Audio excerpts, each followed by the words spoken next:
Welcome to Walking with Jesus Bible Study. We're going to be in the book of Joshua, chapter 1, verses 14 and 15. Verse 14. Your wives, your little ones, and your cattle shall remain in the land which Moses gave you on this side Jordan. But ye shall pass before your brethren armed, all the mighty men of valor, and help them. Verse 15. Until the Lord have given your brethren rest, as he has given you, and they also have possessed the land which the Lord your God giveth them, then ye shall return into the land of your possession, and enjoy it, which Moses the Lord's servant gave you on this side of Jordan towards the sun rising. Now I'll repeat those. Verse 14. Your wives, your little ones, and your cattle shall remain in the land which Moses gave you on this side of Jordan. But ye shall pass before your brethren armed, and all the mighty men of valor, and help them. Verse 15. Until the Lord have given you your brethren rest, and as he hath given you, and they also have possessed the land which the Lord your God giveth them, then ye shall return unto the land of your possession, and enjoy it, which Moses the Lord's servant gave you on this side of Jordan, toward the sun rising.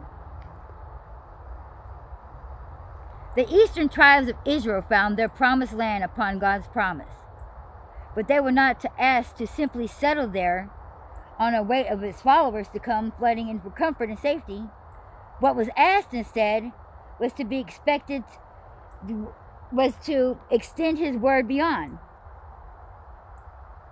This kind of work is demanding and is not easy, but it is our duty to seek out our brothers and sisters and share in his grace and message of the salvation that we're going to gain. Do not be complacent.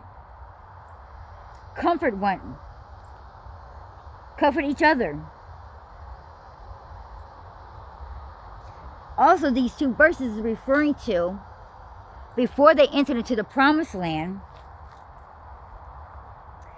they had their brother tribe who already owned, I think it was Iman, I can't say that correctly, but Ishmael's land that he had on this part, because when he gave them, he divided them up to 12 parts. But one part that they had to go through was part of their brother's tribe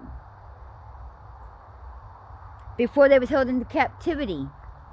And he said, do not fight with them, but ask to make passage through. And so he wanted them to go through and not fight with their brethren, because even though it wasn't exactly their specific tribe that was brought out of Egypt, it was still their brethren tribe. But on the way there, passing through that, there was conquering all these other cities. But God didn't want them to start there. He had them a Pacific land that he wanted to go through across the Jordan. But they already had their cattle, they was building up, and they had all these children, and they wanted to leave in the cities that they had already conquered. But God didn't want them to stay there. But they were saying, please, let us stay here. You know, let's have these children while the rest of them continue on to defeat these other little cities that he was conquering. Because this is, I believe, when David was out there in the middle of battle and conquering all these cities, clearing the way. So they asked God, can we just stay here? And even though God said he don't want to live in any of those cities, but when they done conquered it, they was to burn it up and leave nothing behind. The only thing that they was allowed to take was the women who have not slept with any men. That means even killing all the little baby boys. Any man was to be killed. Because see, here's the thing, when he was bringing them into the new land, he didn't want nobody coming in there that'll be worshiping other gods, bringing in their beliefs. Because he was bringing them to a new land and getting them away from all of that.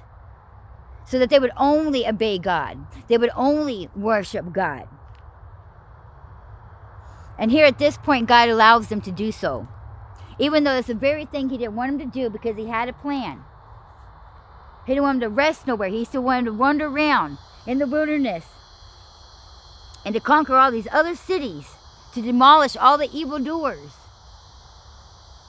He didn't want them staying in those cities because he didn't want them combining with the people that was left behind.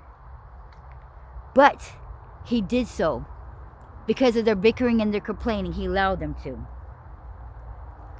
He said, you can only stay here. But when your brothers call you to battle, when they go into battle, you men need to come up and meet with your brothers and go with them to war,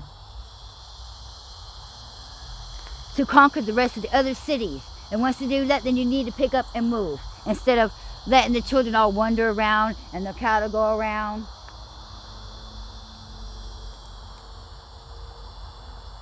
And that just shows you the compassion that God has for all of us. Because see, we can't understand his plan. And we understand the things that he's doing, but he does, because he sees the bigger picture. That's why he asks us to be obedient. But multiple times do we read throughout the Bible where the children of Israel was disobedient and would not listen to God. And even though he showed them many miracles, and they knew that his plan always come like, oh, I get it now, they still was unbelievers. They still would beg him for this and that. And God still compromised his perfect plan that he had for them to give in to us. To give in to them. Let them live in that city where he did not want them to be with. Didn't want them to stay in those places, but he did it anyway. And even though they kept their end of the word and went out there and fought with their brothers, here's the thing.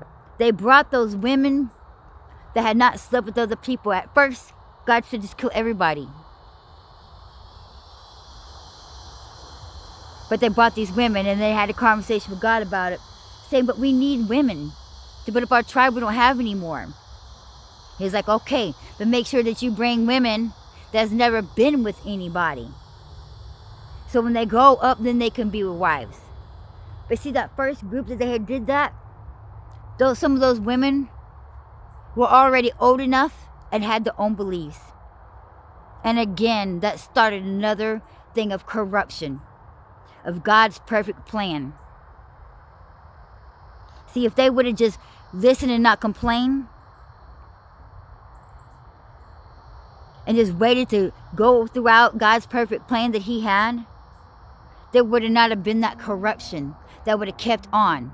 Which is what he was trying to do when he had them go throughout the thing. That's why he had them go to the promised land, to be no corrupted people. But again, because we're greedy, we're selfish, and we can't understand this and that because we think we know it all. We think we know what's best and think we know what we need. We've corrupted God's perfect plan.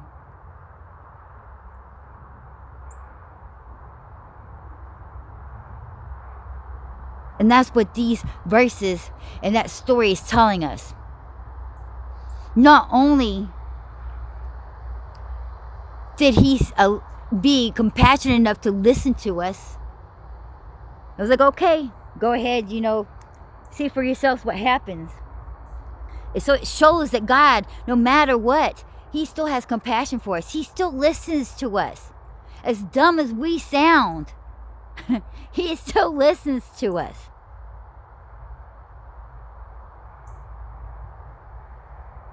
Just remember, just because if you make mistakes, God's still going to listen to you. As dumb as they may have been. Like, oh God, that was dumb of me. Why did I do that? God, it's okay, I still got you. I still got you. Because see, look, when he makes these plans for us, he knows the stupidity, the stupidness that we're going to do. He accounts for that when he made our life. He knows what we're going to do. And he still makes everything turn out okay. He still makes everything come out together perfectly. We just got to trust him.